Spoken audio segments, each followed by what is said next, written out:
क्या आपने कभी सोचा है कि एक परिवार में जब रिश्तों में उलझनें बढ़ती हैं, तो सच्चाई का सामना करना कितना मुश्किल हो सकता है? और अगर यह सच्चाई परिवार की खुशियों को वापस ला सकती हो, तो क्या यह हर हाल में सामने आनी चाहिए? आज हम बात करेंगे ये रिश्ता क्या कहलाता है कि एक ऐसे मोड़ की, जिसने न केवल अरमान और अभीरा की जिंदगी को झकझोर दिया, बल्कि पूरे परिवार को ऐसी स्थिति में डाल दिया जहां हर किसी को अपनी जिम्मेदारी समझनी होगी। कहानी में आया यह धमाकेदार ट्विस्ट आपको हैरान कर देगा। सब कुछ उस पल से शुरू हुआ जब अभीरा बेहोश हो गई। उसे अस्पताल ले जाने वाला कोई और नहीं, बल्कि उसका बचपन का दोस्त अभीर था।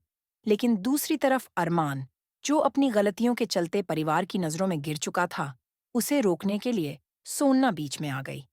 यह कहानी सिर्फ अरमान की हार और जीत की नहीं है, बल्कि एक ऐसा संघर्ष है जिसमें हर कोई किसी न किसी वजह से शामिल है। दादी के एक थप्पड़ से टूट चुके अरमान को जब उसकी माँ विद्या ने संभाला, तो उसने जो कहा वह हमें एक बड़ा सबक देता है।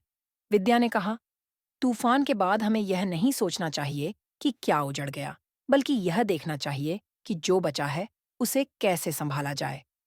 दूसरी तरफ रोहित के मन में गहरी उलझन है। वह जानता है कि बच्चा, जिसके लिए पूरा परिवार लड़ रहा है, उसकी असलियत अगर सबको पता चल जाए तो रिश्तों में और दरार आ सकती है। लेकिन अरमान उसे समझाता है कि यह सच अगर बच्चे को पता चल गया तो वह ताउम्र नफरत करेगा। उधर रूही का गुस्सा थमने का नाम नहीं ले रहा। वह अपनी माँ से साफ कह देती है कि अभीरा को उसके बच्चे के पास भी नहीं आने दिया जाएगा। विद्या, जो अपने बेटे अरमान को टूटने से बचा रही है, रूही से वादा कर बैठती है। जब अभीरा होश में आती है और घर लौटती है, तो परिवार का माहौल और बिगड़ जाता है।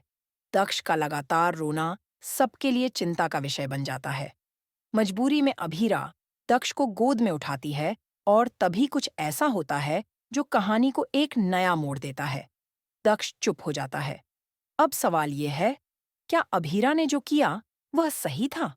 क्या अरमान और रोहित की सच्चाई सबके सामने आनी चाहिए?